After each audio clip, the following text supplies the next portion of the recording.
Hi hello ನಮಸ್ಕಾರ ವೀಕ್ಷಕರೇ, ನಾನು ನಿಮ್ಮ ಪ್ರೀತಿಯ ಅನುಷಾ. ಇವತ್ತಿನ ವ್ಲಾಗನ್ನು ನಾನು ನನ್ನ ಶೃಂಗೇರಿಯ ಸೋಲರ್ ಟ್ರಿಪ್ ಮೇಲೆ ಮಾಡಲು ಇಷ್ಟಪಡ್ತೀನಿ. ಈ ಕಾಲದಾಗ ಅಪ್ಪ ಅವರಿ ಹುಡುಗಿಯರ್ನ ಹೆಂಗೆ ಬಿಡುತ್ತಪ್ಪ ಒಬ್ಬರನ್ನ, ಈಗ ಮೊದಲ ಕಾಲು ಸರಿ ಇಲ್ಲ, ಹೆಂಗೆ ಮಾಡೋದು ಏನು ಅನ್ನೋದು ಭಾಳ ಚಿಂತೆ ಇರ್ತಾವೆ ಅಪ್ಪ ಅಮ್ಮಗಳಿಗೆ. ಆದ್ರೆ ನನ್ನ ನಮ್ಮ ಅಪ್ಪ ಅವ್ವ ಬೆಳೆಸೋದು ಗಂಡುಬೀರಿ ಥರ ಬೆಳೆಸ್ಬಿಟ್ಟಾರೆ. ನಾ ಹೆಂಗಿದ್ರು ನಾನು ಎಲ್ಲಿ ಹೋದ್ರೂ ನಾನು ಕರೆಕ್ಟಾಗಿ ವಾಪಸ್ ಬರ್ತೀನಿ ಅನ್ನೋ ಗ್ಯಾರಂಟಿ ಅವ್ರಿಗೆ ಐತಿ. ಸೊ ಅದಕ್ಕೆ ನಮ್ಮ ಅಪ್ಪ ಅವಾಗ ಏನು ಚಿಂತಿಲ್ಲ ರೀ, ನನ್ನಂತೂ ಫ್ರೀ ಬಿಟ್ಬಿಟ್ಟಾರೆ, ನೀ ಹೆಂಗೆ ಚಲೋ ಅನ್ನಿಸ್ತೈತೆ ಹಂಗಿರ ಅಂತೇಳಿ. ಸೊ ಅಂಥ ವಿಷಯದಾಗ ನಾ ಭಾಳ ಲಕ್ಕಿ ನೋಡ್ರಿ. ನಾನು ಹೇಳ್ಬೇಕಂದ್ರೆ ನಾನು ಅವತ್ತು ರೀ ನನಗೇನು ಸಂಡೇ ಇತ್ತು ರೀ, ಅವತ್ತು ಸಂಡೇ ರಾತ್ರಿ ಸ್ಯಾಟರ್ಡೆ. ಅವತ್ತು ನನಗೆ ಎಲ್ಲರೂ ಹೋಗ್ಬೇಕಲ್ಪ, ಏನಾರ ಒಂದು ಅಡ್ವೆಂಚರ್ ಮಾಡಬೇಕಲ್ಲ, ಏನು ಬರೀ ಕುಂತ್ ಬೇಸರ ಆಗಿತ್ತ, ಅದು ಕಾಲೇಜ, ಅದು ಲೆಕ್ಚರ್ಸ್, ಅದು ಅಸೈನ್ಮೆಂಟು, ನಿಜ ತಲೆ ಕೆಟ್ಟು ಹೋಗ್ಬಿಟ್ಟಿತ್ರಿ. ಅದಕ್ಕೆ ಏನು ಮಾಡೋದಪ್ಪ ಅಂತೇಳಿ ಚಿಂತೆ ಮಾಡತ್ತಾಗ ಫೋನ್ ಹಚ್ಚಿದೆ ರಾತ್ರಿ. ಫೋನ್ ಹಚ್ಚಿ ನಂಗೆ ನಾಳೆ ಎಲ್ಲರೂ ಹೋಗ್ತೀನಿ, ನಂಗೆ ರಿಯಲಿ ನಂಗೆ ಭಾಳ ಸಾಕಾಗೈತಿ, ನನಗೆ ಬೇಸರ ಆಗೈತಿ, ಭಾಳ ಬೋರ್ ಹೊಡಾತೈತಿ ಅಂತ ಹೇಳಿದೆ. ಸೊ ಆಯ್ತು, ಎಲ್ಲಿ ಹೋಗ್ಬೇಕಂತ ಮಾಡಿ ಅಂತಂದು. ಮತ್ತು ನಂಗೆ ಸಮೀಪ ಸೇಫ್ ಅನಿಸಿದ್ದು ಶೃಂಗೇರಿ. ಸೊ ನಾನು ಶೃಂಗೇರಿ ಒಬ್ಬಕ್ಕೆ ಹೋಗ್ತೀನಿ ಅಂದೆ. ಒಬ್ಬಕ್ಕೆ ನೋಡಿ ನಮ್ಮ ಅಣ್ಣ ಸ್ವಲ್ಪ ಚಿಂತೆ ಮಾಡ್ಕೊಳ, ನೋಡಿ ಯಾರನ್ನಾರು ಕರ್ಕೊಂಡು ಹೋಗಿ ಫ್ರೆಂಡ್ಸ್ನ, ಒಬ್ಬಕ್ಕೆ ಹೋಗ್ಬೇಡ ಅಂತ ಅಂದ. ಅದಕ್ಕೆ ಯಾರು ಎಲ್ಲರೂ ಊರಿಗೆ ಹೋಗ್ಯಾರ. ಅವಾಗ ಸೂಟಿ ಇತ್ತು ರೀ, ನಂಗೆ ಹೋದ ಒಂದು ವಾರ ಆಗಿತ್ತು ಮನೆಗೆ ಹೋಗಿ ಬಂದ. ಪದೇ ಮನೆಗೆ ಹೋದ್ರೆ ಮರ್ಯಾದೆ ಇರಂಗಿಲ್ಲ ಇಲ್ಲಲ್ರಿ, ಅದಕ್ಕೆ ಹೋಗ್ಲಿಲ್ಲ ಮನೆಗೆ. ಹೋಗ್ತೀನಿ ಒಬ್ಬಗೆ ಹೋಗ್ತೀನಿ, ನಡಿತೈತಿ, ನಂಗೆ ನಡಿತೈತಿ ಅಂದೆ. ಸೊ ಅಣ್ಣ ಚಿಂತೆ ಮಾಡಿದ, ಪಪ್ಪ ಹೋಗ್ಬಾ ಅಮ್ಮ, ಆದರೆ ಸೇಫಾಗಿ ಹೋಗ್ಬಾ ಅಂತ ಹೇಳಿತ್ತು. ಅವಾಗ ಸ್ಟಾರ್ಟ್ ಆಯ್ತು ನೋಡ್ರಿ ನಮ್ಮ ಶೃಂಗೇರಿ ಟ್ರಿಪ್. ಮುಂದಕ್ಕೆ ಹೋಗೋಣ. ಐತಾರಿತ್ರಿ ಸಂಡೇ. ಎದ್ದ 5 ಗಂಟೆಗೆ ಎದ್ದು ಎಲ್ಲ ರೆಡಿ ಆದೆ, ಸ್ನಾನ ಗಿನ ಮಾಡ್ಕೊಂಡು ಎಲ್ಲ ರೆಡಿ ಆದೆ. ರೆಡಿಯಾಗಿ 6 ಗಂಟೆಗೆ ಬಿಟ್ಟೆ ರೀ, ಕರೆಕ್ಟ್ ಬಿಟ್ಟೆ ನೋಡ್ರಿ. ಅವಾಗ ನನಗೆ ಅನಿಸ್ತು, ನನಗೆ ಜಗತ್ನಾಗ ಏನು ಇಲ್ಪ, ಎಲ್ಲ ಫುಲ್ ಫ್ರೀಡಮ್ ಸಿಕ್ಕಂಗೆ ಆಯ್ತು ನೋಡ್ರಿ. ಒಬ್ಬರಿಗೆ ಹೋದಲ್ರಿ, ಅವಾಗ ಆಗಿದ್ದು ಖುಷಿ ಯಾವತ್ತೂ ಆಗಿಲ್ಲ ನೋಡ್ರಿ. ಅವಾಗ ಫುಲ್ ಫ್ರೀ ಬರ್ಡ್ ಅನಿಸ್ತು ರೀ ನಂಗೆ.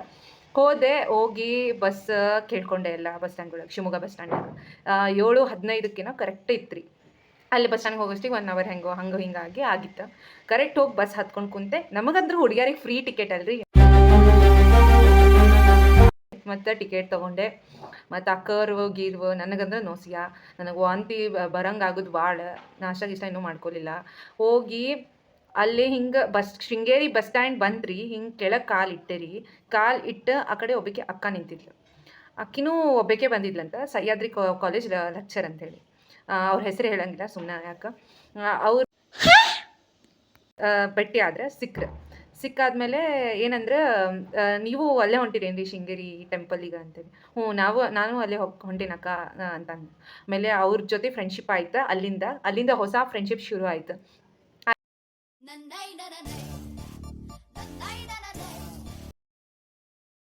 ಅಲ್ಲಿಂದ ಮತ್ತೆ ನಾವು ಅಜ್ಜಿ ಐತಲ್ಲ ಕರ್ಕೊಂಡು ಹೋದ್ರಿ, ಇಬ್ಬರಿಗೂ ಕರ್ಕೊಂಡೋಗಿ ಶೃಂಗೇರಿ ದೇವಸ್ಥಾನ ಹೊಸ ಫ್ರೆಂಡ್ಶಿಪ್ ಬಾಂಡ್ ಸ್ಟಾರ್ಟ್ ಆಯಿತು. ಆ ಅಕ್ಕ ಮತ್ತು ನಾನು ಒಂದು ಒಳ್ಳೆ ಫ್ರೆಂಡ್ಸ್ ಆದ್ವಿ. ಆಮೇಲೆ ಅಲ್ಲಿ ಹಾಗೆ ದೇವಸ್ಥಾನದಲ್ಲಿ ಚುರ್ಮುರಿ ತೊಗೊಂಡ್ವಿ ಮೀನಿಗೆಲ್ಲ ಹಾಕೋಕ್ಕೆ. ಶೃಂಗೇರಿಯಲ್ಲಿ ಮೀನು ಜಾಸ್ತಿ ಅಲ್ಲ, ಅದಕ್ಕೆ ಮೀನುಗಳಿಗೆ ಚುರ್ಮುರಿ ತೊಗೊಂಡ್ವಿ. ಆಮೇಲೆ ಬ್ರಿಡ್ಜ್ ಮೇಲೆಲ್ಲ ಹೋಗಿ ಫೋಟೋ ಎಲ್ಲ ತೆಕ್ಕೊಂಡ್ವಿ. ಸೋಲೋ ಟ್ರಿಪ್ ಹೋಗಿ ಒಂದು ನ್ಯೂ ಬಾಂಡ್ ಟ್ರಿಪ್ ಆಯಿತು ಅದು. ಹೋಗಿ ಆಮೇಲೆ ಅಲ್ಲಿ ಬ್ರಿಡ್ಜಲ್ಲಿ ಹೋದಾಗ ಅಲ್ಲಿ ಒಂದು 4 ಜನ ಪುಂಡು ಪೋಖ್ರಿಗಳಿರ್ತಾರಲ್ಲ,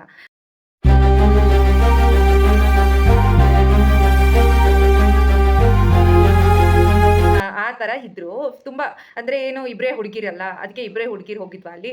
ಅದಕ್ಕೆ ಅಲ್ಲಿ ಬ್ರಿಡ್ಜ್ ಮಾತ್ರ ಯಾರೂ ಇರಲಿಲ್ಲ. ಸೊ ಅವಾಗ ನಮ್ಗೆ ಚುಡಾಯಿಸೋಕ್ಕೆ ಸ್ಟಾರ್ಟ್ ಮಾಡಿದ್ರು, ಬ್ರಿಡ್ಜ್ ಅಳ್ಳಾಡ್ಸೋದು ಆ ಥರ ಏನೇನೋ ಮಾಡೋಕ್ಕೆ ಸ್ಟಾರ್ಟ್ ಮಾಡಿದ್ರು. ಆ ಅಕ್ಕ ನಿಜ ಎಷ್ಟು ಧೈರ್ಯವಂತೆ ಅಂದರೆ, ಆ ಅಕ್ಕನಿಗೆ ಹೆದರಿ ಅವ್ರು ಹೋಗೋ ಥರ ಅವಳು ಮಾಡಿದ್ಲು. ದಿಟ್ಟವಾಗಿ ನಿಂತು ಅವ್ರಿಗೆ ಬೈಯಕ್ಕೆ ಸ್ಟಾರ್ಟ್ ಮಾಡಿದ್ಲು. ನಿಜ ಆ ಅಕ್ಕ ನೋಡಿ ನನಗೂ ಒಂಥರ ಇನ್ಸ್ಪಿರೇಷನ್ ಸಿಕ್ತು. ಹುಡುಗಿರು ಯಾವತ್ತೂ ಹೆದರಬಾರ್ದು, ಯಾವ ಪ್ರಾಬ್ಲಮ್ ಬಂದರೂ ಅದನ್ನು ಫೇಸ್ ಮಾಡಬೇಕು, ಯಾವುದಕ್ಕೂ ಹೆದರಬಾರ್ದು, ಎಲ್ಲೂ ಹೆದರಬಾರ್ದು ಅನ್ನೋದನ್ನು ನಾನು ಅಕ್ಕನಿಂದ ಕಲಿತೆ. ನಿಜ ಫ್ರೆಂಡ್ಸ್, ಹುಡುಗಿರಿಗೆ ಎಸ್ಪೆಷಲಿ ಯಾವ ಪ್ರಾಬ್ಲಮ್ ಬಂದರೂ ನಾವು ಮುಂದೆ ನಿಂತು ದಿಟ್ಟವಾಗಿ ನಿಂತು ಫೇಸ್ ಮಾಡಬೇಕು, ಯಾವತ್ತೂ ನಾವು ಹಿಂಜರಿಬಾರ್ದು ಅನ್ನೋದನ್ನು ನಾವು ಇದರಿಂದ ಕಲಿಬಹುದು. ಈಗ ಸೋಲೋ ಟ್ರಿಪ್ಪಿನ ಒಂದು ಸಣ್ಣ ವಿಡಿಯೋ ನಿಮ್ಮ ಮುಂದೆ.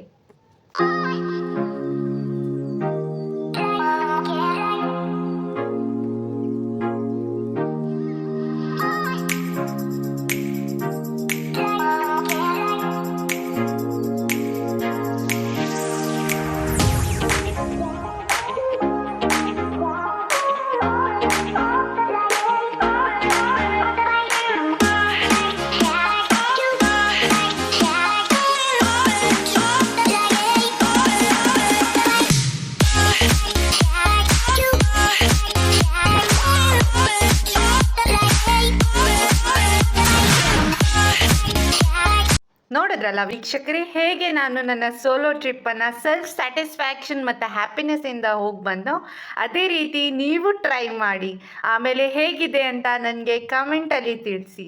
ಧನ್ಯವಾದಗಳು.